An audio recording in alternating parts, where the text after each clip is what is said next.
In this video, you'll learn how you can create the chaos infrastructure in the created environment in the chaos center, and then how you can deploy it in your Kubernetes cluster. So let's get started.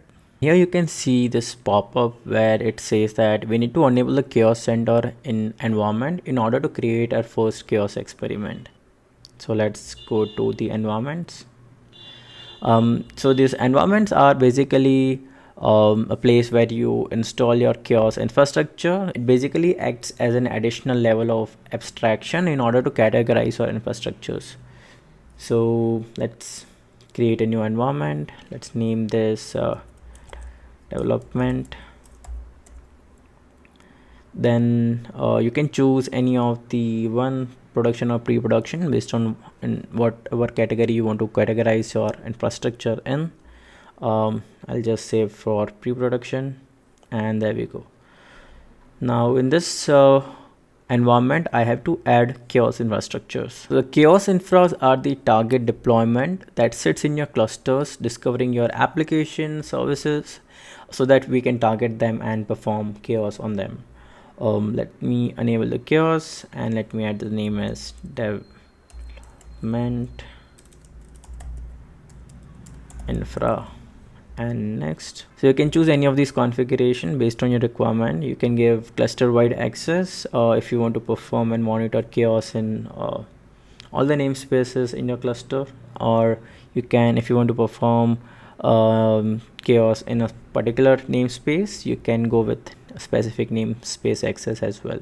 I'll be going with cluster wide for this video. So the namespace is Litmus and service account is Litmus, which is already pre-populated. In advanced option, you have an option to add node selector or add a toleration as well if you want to. We'll skip this for now. Now we can go to next, and here we need to download this YAML file in order to deploy our infrastructure in our cluster, and then we have to apply this manifest in our cluster. So let's do that. Let me download it, and then you can copy this command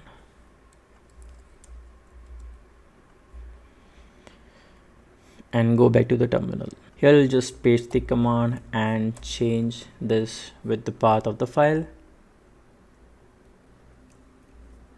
and it will start installing your infrastructure and the relevant dependencies in your Litmus namespace, as that's what we configure during configuration of the infrastructure. Alright, it seems it has been installed. Now let me clear everything and write kubectl get pods.